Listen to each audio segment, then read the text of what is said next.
Kenapa nggak puasa? Lupa niat. Iya. Padahal bukan lupa niat, dia lupa makan sahur. Zikir terbaik adalah Quran, ya. Bahkan setan tuh paling takut dengan orang baca Quran. Makanya ruqyah tuh pakai baca Quran. Tetapi ada masa-masa Al-Quran itu tidak boleh dibaca. Pada masa Nabi SAW tidak ada namanya tarawih. Yang ada qiyamul lail. Jadi istilah tarawih ini setelah era sahabat.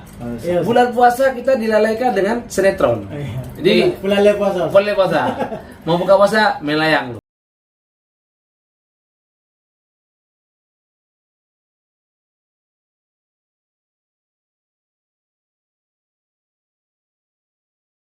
Assalamualaikum warahmatullahi wabarakatuh. Jumpa lagi bersama saya di sini di podcast Ngopi, Ngobrol Inspirasi. Dan kali ini kita kedatangan seorang bintang tamu yaitu Ustadz Ridwan. Beliau merupakan alumni dari Al-Azhar Mesir dan juga menempuh pendidikan S2-nya di Sudan. Baik Ustadz, selamat datang di podcast Ngopi Ustadz. Apa kabar Ustadz? Alhamdulillah. Siang ini lagi siang nih Ustadz, lagi panas-panasnya Ustadz. Oke baik Ustadz, ini langsung aja kita ngobrol karena ini sifatnya ya ngobrol di mana ada teman-teman di luar sana yang sahabat ngopi mungkin yang belum kenal sama Ustadz. Mari Ustadz persilakan diri untuk memperkenalkan diri. Ya, bismillahirrahmanirrahim. Assalamualaikum warahmatullahi wabarakatuh. Alhamdulillah wassalatu wassalamu ala Rasulillah wa ala alihi wa sahbihi ajmain. Amma ba'd. Alhamdulillah kita bisa bertemu di acara podcast ini yang penuh inspirasi, tentunya penuh ilmu, dan kita saling sharing. Semoga pertemuan ini bernilai bermanfaat dan diterima dan diberikan manfaat oleh Allah Subhanahu wa taala untuk kita melakukannya. Oke, perkenalkan saya Ridwan ya. LCMA, S1 saya di Azhar, kemudian S2 di Sudan, dan sekarang alhamdulillah lagi S3 di Sudan juga. Tapi karena Sudan lagi perang, makanya belum bisa selesaikan ujiannya ataupun sidangnya ya. Insyaallah semoga sudah cepat selesai dan saya bisa menyelesaikan pendidikan akhir saya di S3. Oke, itu mungkin sekilas tentang saya. Oke, baik Ustaz. Ini kebetulan kita mau menjelang bulan Ramadan Ustaz. Jadi kita pengen di pertemuan ini membahas sedikit banyaknya tentang seputar Ramadan. Nah, berbicara Ramadan ini pastinya secara umum di kita di Aceh ini Ustaz, ini kan bermazhab Syafi'i.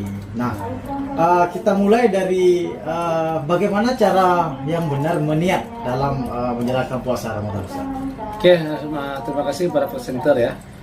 Masalah niat ini sebenarnya masalah yang sangat simpel, masalah yang sangat mudah, tidak ada yang ribut ya.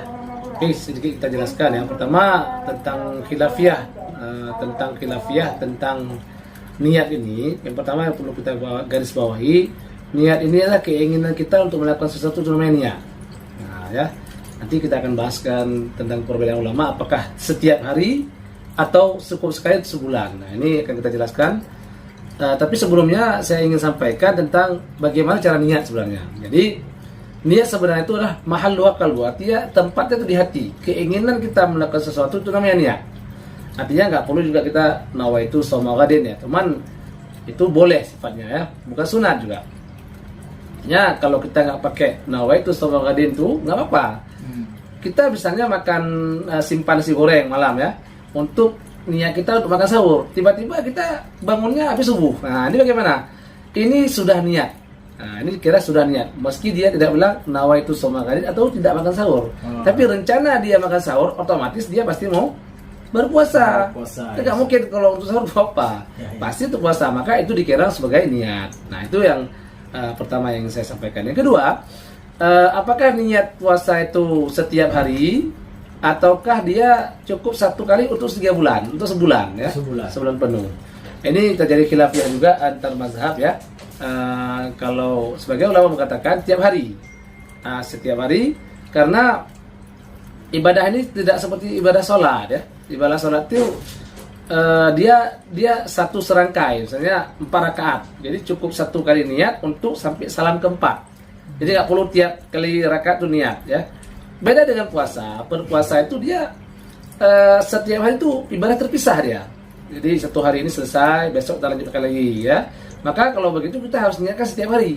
Nah ini bagi ulama yang berpandangan harus niat itu harus setiap hari. Adapun kalau niatnya yang ulama berpandangan niat satu bulan, nah itu juga seperti tadi kiasannya. Artinya seperti sholat, dia kan satu kesatuan, 4 rakaat. Jadi niatnya cukup sekali, betul 4. Begitu juga Ramadan kan cuma 30 hari atau 29 hari. Jadi cukup sekali untuk 29. Nah ini perbedaan ulama.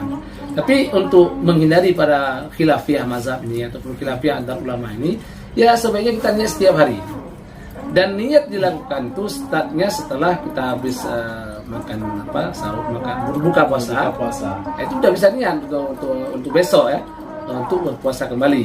Nah, dan niat ini nggak boleh dilakukan setelah sholat subuh, seperti yang dilakukan di puasa sunat. Kalau puasa sunat, kita malah nggak ada rencana puasa besoknya. Tiba-tiba pas pulang rumah belum makan ya, syaratnya makan ya. Tiba-tiba pulang rumah nggak ada makanan. Ya gimana jadinya? Udahlah saya niat. Nah, argo pahalanya itu berjalan dari kapan dia mulai niat. Kalau itu puasa puasa sunat. Puasa sunat. Tapi kalau puasa wajib nggak boleh. Misalnya habis makan sahur, makan buka puasa, ketiduran sampai bangunnya setelah subuh. Nah ini baru ini yang dikatakan tidak berniat dan dia tidak sah puasanya karena memang nggak ada niat sama sekali. Berarti di sini bisa kita bedakan antara niat dan lafal niat. Niat dan lafal niat, itulah kira-kira. Jadi di saat kita sudah punya rasa ingin berpuasa besok, itu sudah niat. Berarti. Itu udah niat ya. Nggak mesti harus nawaitu sama kadin, nggak mesti. Gitu ya. Kadang-kadang kita ini karena memang niat berpuasa ada, tapi karena kita tidak melafalkan niat, seakan-akan kita merasa tidak belum sah. Belum ada niat. Ini terjadi di masyarakat ya. Saya pernah dapat kasus gitu, nggak puasa. Saya kenapa nggak puasa? Lupa niat. Iya. Padahal bukan lupa niat dia lupa makan sahur. Bukan lupa niat. Saya pernah lupa niat. Oke, baik Ustaz. Kemudian ada nggak amalan-amalan khusus di bulan Ramadan ini yang mungkin yang bisa membedakan antara bulan-bulan yang lain? Ada tidak pengkhususan ibadah selain tarawih ya? Selain tarawih mungkin ada ibadah-ibadah khusus yang harus dilakukan di bulan Ramadan. Oke, kalau Ramadan ini sebenarnya bulan Ramadan ini bulan penuh berkah ya, bulan penuh dilipat gandakan pahala kita. Maka kita seharusnya bulan puasa ini harus gaspol istilahnya ya. Apa yang harus gaspolnya? Artinya apa? Kalau dulu malas sedekah, hari ini harus sedekah. Kalau dulu malas qiyamul lail, harus qiyamul lail. Jadi intinya semua ibadah yang mendekatkan diri kita sama Allah secara umumnya itu harus kita gaskan di bulan Ramadan ini. Nah, cuman ada ibadah yang paling tinggi itu dan yang sering dilakukan oleh salafus salih, yaitu Quran. Kalau kita pergi ke Arab sana, apakah Sudan, Mesir, Arab Saudi ya, dan Arab-Arab yang lain ya, mereka kalau udah sampai bulan Ramadan, mereka bilang hadza syahrul Quran. Ini adalah bulannya Al-Quran, maka tutup semua pengajian selain Al-Quran ataupun yang berhubungan dengan Al-Quran. Jadi kalau kita melihat sejarah Imam Syafi'i misalnya, ada satu riwayat mengatakan beliau berpuasa baca Quran, khatamin Quran sampai kadang-kadang 30 hari itu 60 kali, berarti satu hari 2 kali khatam ya, satu hari. Ada juga yang mengatakan satu hari beliau khatamkan 1 kali, berarti 30 kali khatam. Intinya boleh katakan para salafus saleh itu berlomba-lomba untuk baca Quran. Maka kalau kita lihat fenomena di Arab sana, seperti saya di Mesir itu orang kemana-mana itu Quran, kemana-mana Quran, siapa baca Quran. Bahkan pernah saya lihat orang lagi nyupir nih, lagi nyupir Quran di depannya, masya Allah. Saya juga rasa iri ya, bagaimana hidupnya Al-Quran bulan Ramadan di Arab sana. Begitu difokus yang tidak saya lihat di sini. Oke, kemudian berbicara baca Al-Quran ini, sebenarnya di kita juga ada baca Al-Quran, Ustaz. Artinya gini, kalau di Aceh ini biasa umumnya baca Al-Quran itu di malam hari di Menasa atau di masjid, dan itu sering dilakukan oleh anak-anak muda dan menggunakan mikrofon. Nah ini kan jadi polemik juga, pernah dibicarakan juga bagaimana hukumnya membaca Quran dengan menggunakan mikrofon yang memang kadang-kadang terlihat ya mengganggu masyarakat sekitar. Ini bagaimana pandangan Ustaz? Ya ini begini ya, makanya ibadah itu perlu dhawabit syar'i ya, ataupun batasan-batasan syar'i yang nampaknya bagus padahal tidak. Nah, Quran siapa yang melakukan? Zikir terbaik adalah Quran, ya. Bahkan setan tuh paling takut dengan orang baca Quran. Makanya ruqyah tuh pakai baca Quran. Tetapi ada masa-masa Al-Quran itu tidak boleh dibaca. Maksud saya begini, seperti baca Quran di mikrofon. Tujuan dia apa baca Quran di mikrofon? Apa tujuannya? Sebab mikrofon, ketika kita baca Quran di mikrofon, yang pertama kita kurang tadabbur ayat, yang kedua mengganggu orang, ya, yang ketiga juga terlalu bisa mendatangkan ria ketika dia berlaun-alun dengan Qurannya. Nah, tapi yang lucu kita di Aceh banyak, bahkan yang baca Quran di mikrofon itu bukan yang fasih, bukan juga hafal Quran. Saya juga jarang lihat orang yang habis Quran 30 juz mikrofon. Dan anehnya di Aceh yang saya lihat ya, banyak kan anak-anak muda yang baca Quran tuh, mereka kalau nggak ada mic nggak baca Quran, mereka duduk-duduk cerita-cerita, merokok, ganggu orang tidur. Betul.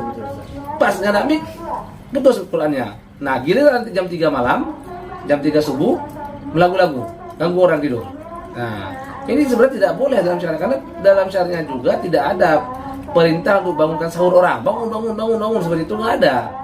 Ya, cuman hadis tasaharu fa inna fis sahuri barakah. Nabi bilang kan, bersahurlah kamu karena dalam sahur ada keberkahan. Nah, ya.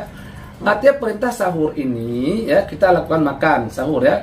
Orang berbeda kondisi, kadang-kadang juga dia makan malamnya sebentar, ataupun nanti sahurnya nanti dia akhirkan sebagaimana sunnah Nabi ya, atau mungkin di awal, atau dia tahajud dulu. Nah, jadi jam 3 kita lagu, jam 3 kita yang niatnya untuk bangunkan orang, kata-katanya ya, itu terkadang mengganggu orang tahajud, karena jam 3 itu ada 1 jam lagi sahur.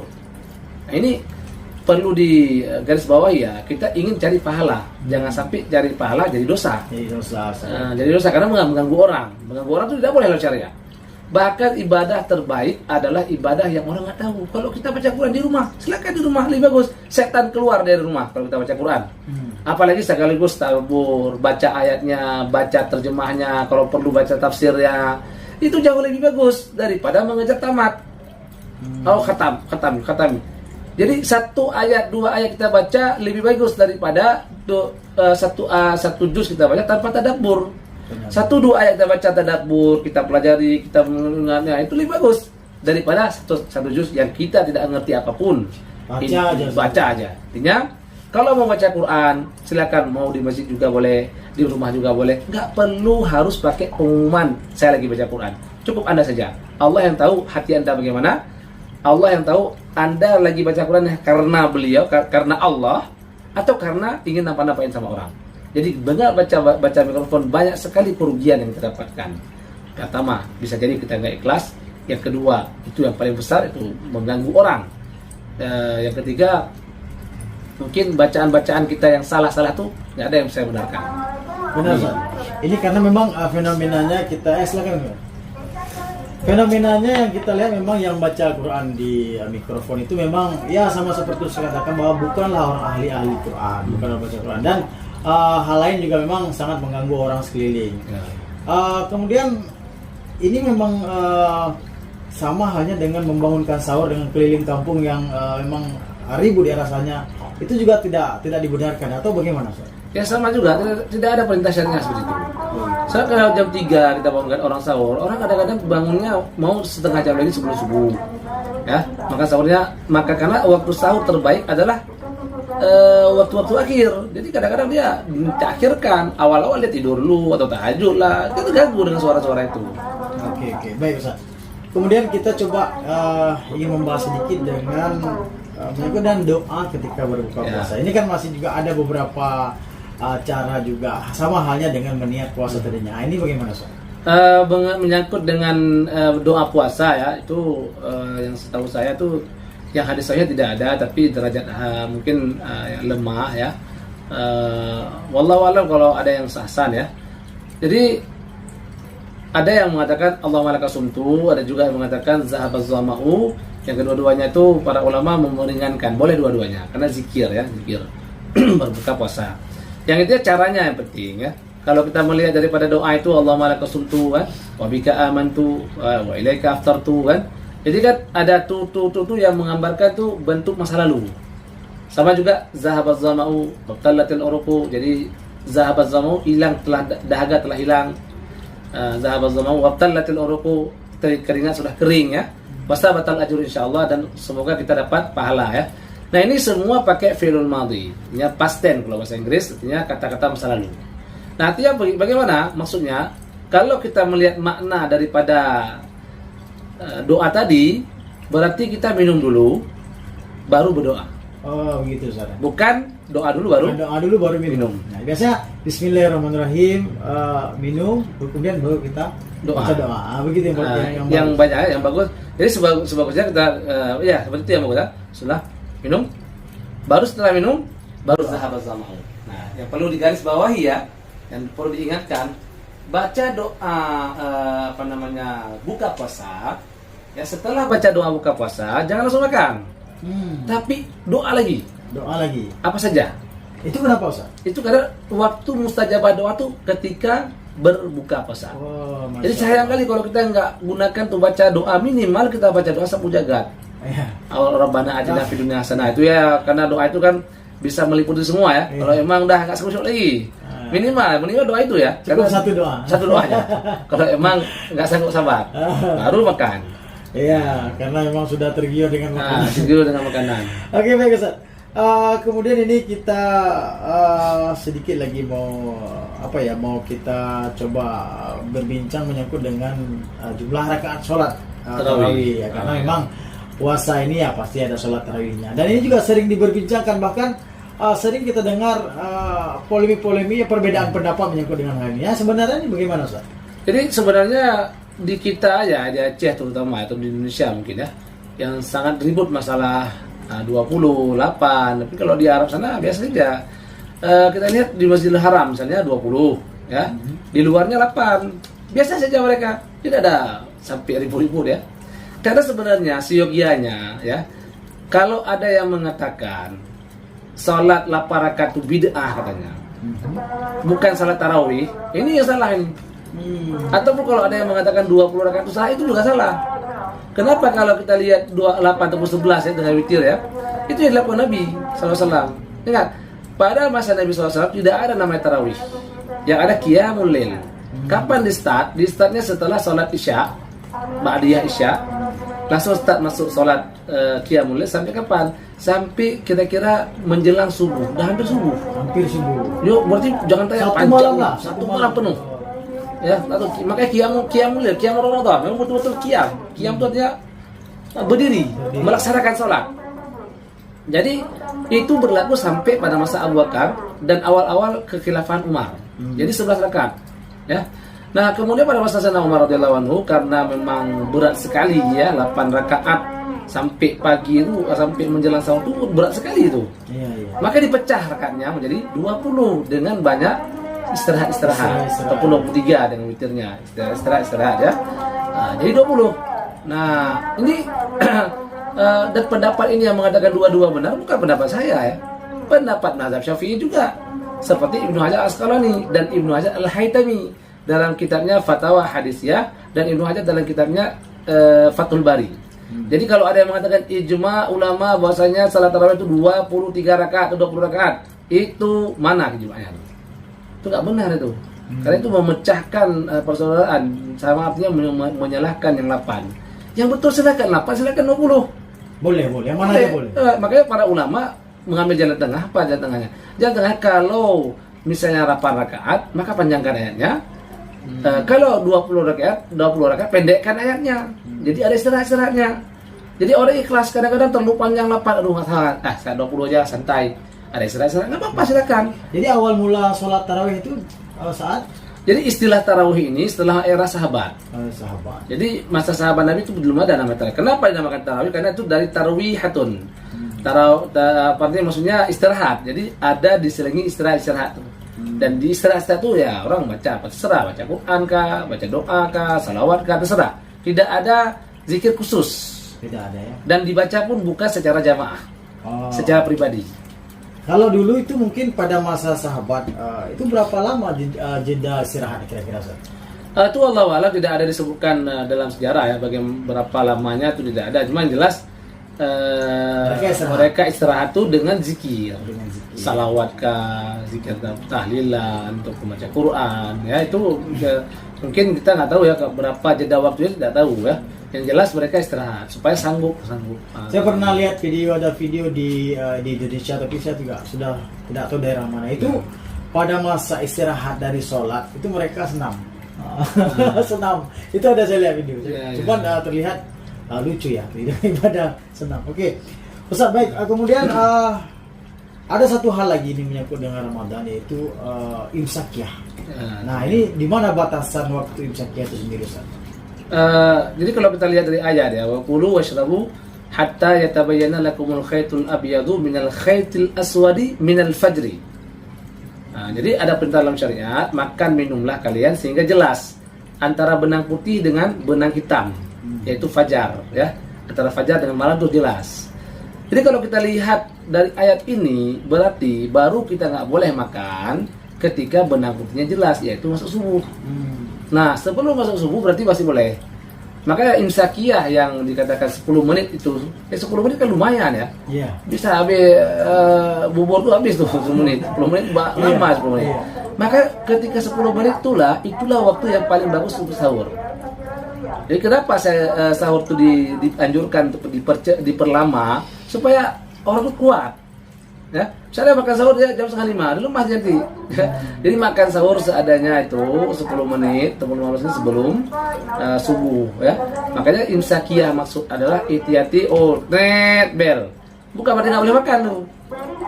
Berarti maksudnya apa? 10 menit lagi subuh. Kalau belum makan terus. Nah, ini imsakiyah maksudnya sebenarnya. Ya, kadang kita terkecoh. Jadi begitu udah bunyi serne kita sudah tidak lagi.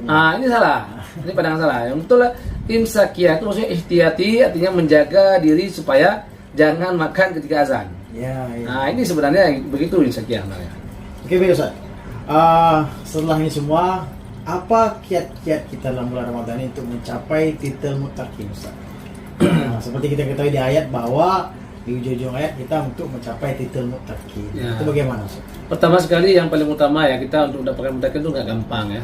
Berat sekali. Sebagaimana puasa ada titel muttaqin, dalam haji ada titel mabrur. Itu sama itu. Sama-sama berat. Meski dalam prakteknya kita dalam teorinya seolah gampang, padahal berat sekali ya. Jadi 1 miliar atau 1,5 miliar penduduk Islam di dunia ini, mungkin yang dapat titel muttaqin di bawah 100 mungkin ya. Karena kalau sudah dapat titel muttaqin, insya Allah dia jadi waliullah itu, orang yang dicintai sama Allah. Nah, jadi untuk mendapatkan titel muttaqin sebenarnya yang pertama kita jaga, pertama doa tadi, kemudian jaga hati. Jaga hati untuk tidak mengata-ngatai orang, untuk tidak berdebat sama orang. Kalau ada berdebat kita bilang saya puasa ya. Kemudian kita hindari terlalu banyak ngomong. Nah, kalau kita sudah bisa hati kita bersihkan, nggak suka nonton film ya. Ya kita tahu ya kalau bulan Ramadan ini kan sinetron tuh entah apa-apa lah sinetron. Iya, Bulan puasa kita dilalaikan dengan sinetron. Jadi bulan puasa. boleh puasa. Mau buka puasa melayang lu. Atau nanti ada tidur lu dari habis subuh, tadi malam ganggu orang dengan Qur'annya, dengan mikrofonnya, habis salat subuh, itu bukan salat subuh ya. Tidur sampai zuhur. Bangun zuhur main catur, main ludo ya. Main ludo. Itu belalai nih. Kalau ini cara puasa kita ini enggak dapat apa-apa, cuma dapat haus lapar dengan dahaga saja. Tapi kalau hati kita bersihkan, kita kalau udah hati bersih, nggak suka urusan orang lain, nggak suka menggunjing, nggak suka berdebat misalnya ya. Udah mantap hati kita, nggak suka nonton ya. Akhirnya ibadah kita jadi fokus. Ya, sholat kita jadi fokus. Kemudian baca Quran kita jadi fokus. Nah, sehingga ini yang terus kita upgrade sampai 10 akhir Ramadan. Karena klimaksnya dalam Ramadan itulah di 10 akhir itu. Nah, disitulah kita betul-betul, kalau dulu cuma setengah-setengah, ini gaspol yang lebih tinggi. Mungkin ini seperti Ustaz tadi katakan bahwa kita lebih fokus dalam ibadah, tidak bermain-main, tidak ada kata pelalai puasa istilahnya. Nah, ini juga yang dilakukan oleh sebagian orang, mungkin ada namanya yang tinggal di masjid, ada mungkin setengah bulan Ramadan di masjid. Maksudnya dia menginap di masjid sampai sahur di masjid. Dan juga ada yang ada aktivitas Ramadan yang mengurung diri, apa khalut namanya kalau salah saya itu. Oh, ya. Mungkin mereka lebih fokus itu, tujuan mengurung diri, tidak berinteraksi dengan orang lain, dia lebih fokus ke ibadah. Itu bagaimana pendapat Pak Ustaz? Yang pertama, kalau yang tadi yang di masjid ya buka puasa dan sebagainya itu itikaf namanya. Itikaf ya betul. Kalau itikaf memang sunnah. Kalau bisa itikaf 30 hari lebih bagus. Cuma kan orang sulit, ada aktivitas, makanya difokuskan 10 hari akhir. Oh iya. Nah sunnahnya kita itikaf di 10 akhir. Apa yang kita lakukan di 10 akhir itu? Baca Quran, diam qiyamul lail. Jadi apa namanya Rasulullah ketika ketika ada 10 akhir itu syadda izarahu, artinya dia ketatkan apa namanya pinggangnya, sarungnya. Maksudnya dia tidak menyetubuhi istrinya, ya. Rasulullah SAW itu yang dilakukan oleh Rasulullah. Artinya betul-betul di 10 akhir itu ibadahnya gaspol 100%. Ini yang dilakukan oleh Rasulullah SAW. Adapun seperti khalut itu yang dilakukan oleh di awal Ramadan sampai di akhir itu ibadah yang tidak ada sadaran hukumnya. Itu kalau menurut saya itu sudah termasuk gulu ya, al-gulu fiddin, tapi gulu terlalu berlebihan. Karena Nabi bilang, iyyakum al-ghulu fiddin. Jadi kan jangan kalian terlalu berlebihan. Karena kenapa? Kalau misalnya khalut tadi tuh nggak boleh ngomong, apa sadarnya nggak boleh ngomong? Kalau dibilang nggak boleh ngomong yang enggak, iya, nggak boleh ngomong yang enggak. Tapi bukan berarti nggak boleh ngomong. Kita bilang, tolong ambil pulpen saya. Ini kan ngomongnya perlu nih. Tolong saya mau tanya hukum nih. Ngomongnya perlu nih. Tapi kalau nggak boleh ngomong, ya, saya bingung masalah hukum puasa ini. Saya mau tanya, bagaimana cara saya tanya? Tulis begini. Nanti dijelaskan, saya nggak paham, saya tulis lagi. Bagaimana? Sulit. Ini ngomongnya perlu.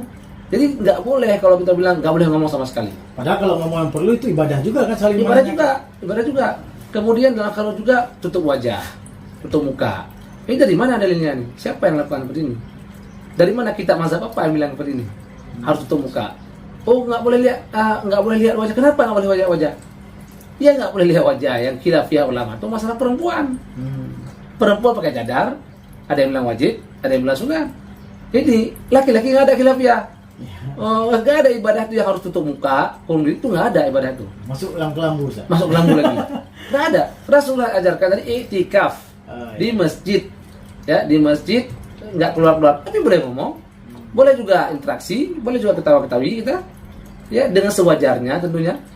Jadi kalau ini nggak boleh putus semua. Ini ada khalut, ada suluk. Ya itu sama lebih kurang. Ada yang saya dengar tidak boleh makan makanan yang berdarah. Itu disuluk ya. Disuluk tuh. Saya juga kalau suluk saya tidak begitu mengerti kayak mana aktivitasnya, tapi lebih kurang artinya perbuatan-perbuatan yang kita akhirnya meninggalkan yang diperintahkan. Seperti misalnya khalut ya, dengan zikir-zikirnya yang misalnya la ilallah puluhan ribu kali, qul huwallahu puluhan ribu kali, sehingga kita dengan ibadah ini Al-Quran dah sulit kita baca. Kenapa? Nggak ada waktu lagi. Kita fokus ke zikir tadi, zikir yang tidak Nabi, yang diajarkan Nabi. Nabi ajarkan ada zikir tuh, zikir yang terikat dengan waktu. Ada yang zikir tidak terikat dengan waktu. Nah, jadi jangan ada zikir yang ada jumlah tertentu. Ada zikir yang tidak ada jumlah tertentu. Kalau ada zikir yang jumlah tertentu seperti subhanallah 33 kali, alhamdulillah 33 kali. Nah, kalau kita 33 kali, bagaimana kalau kita baca la ilaha subhanallah 43 kali? Nah, ini nggak bagus.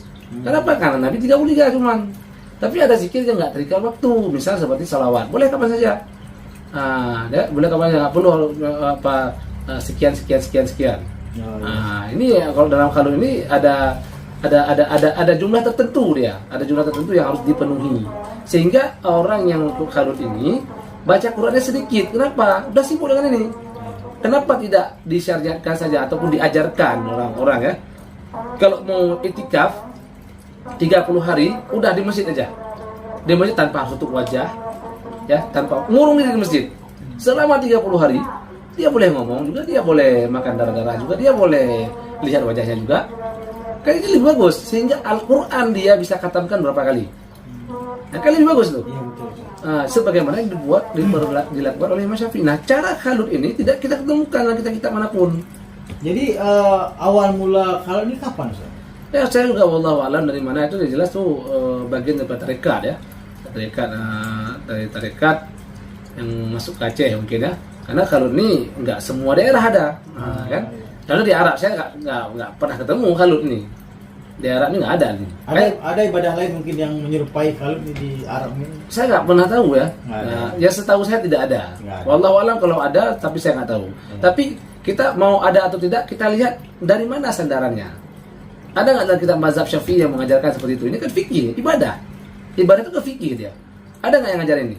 Dari mana pengajarannya? Jadi setahu Ustaz ini tidak ada. Tidak ada. Ada saudara. Kalau ada yang silakan, saya siap untuk diskusi ya, ataupun ingin Yang mana tahu ada gitu. Mana tahu ada, silakan saya tabayun. Oh, dalam kitab mazhab Syafi'i yang mu'tabar ya, mazhab Syafi'i yang mu'tabar, yang menjadi pegangan mazhab Syafi'i. Ya, nih kitabnya Al-Um misalnya. Dalam Al-Um Imam Syafi'i melakukan khalut selama 30 hari. Imam Nawawi melakukan khalut selama 30 hari dengan bacaan sekian. Kalau ada penjelasan itu, kita bisa terima. Atau minimal kita cek lagi lah, Iya. kita pelajari lagi lah. Tapi kalau nggak ada pun teksnya itu, bagaimana cara kita pelajari? Dari mana asal-usulnya? Dari mana asal-usulnya? Berarti dibuat-buat juga jadi kan? Nah, itulah kira-kira. Oke, baik. Baik Ustadz, ini sudah kita ngobrol panjang lebar ya, mudah-mudahan ini bermanfaat. Dan kita sudah tadi membahas dari mulai niat, kemudian aktivitas di malam bulan Ramadan, apa yang boleh, apa tidak boleh, apa yang baik, apa tidak baik, juga sampai kepada mudah-mudahan kita mendapat titel muttaqin. Amin ya rabbal. Nah, teman-teman semuanya, sampai di sini dulu perbincangan kita sama Ustaz Ridwan. Mudah-mudahan di lain waktu, di lain kesempatan kita masih punya waktu dan bisa menyapa kembali. Dan buat teman-teman yang ingin bertanya, silakan komentar di bawah video dengan komentar yang sopan, komentar yang baik. Mudah-mudahan insya Allah akan dijawab. Dan boleh juga teman-teman langsung menuju channel YouTube Ustaz Ridwan. Nama YouTube-nya Asak Kaki Channel. Baik, terima kasih semuanya yang telah menyimak kita dari awal sampai akhir. Mudah-mudahan bermanfaat. Wassalamualaikum warahmatullahi wabarakatuh.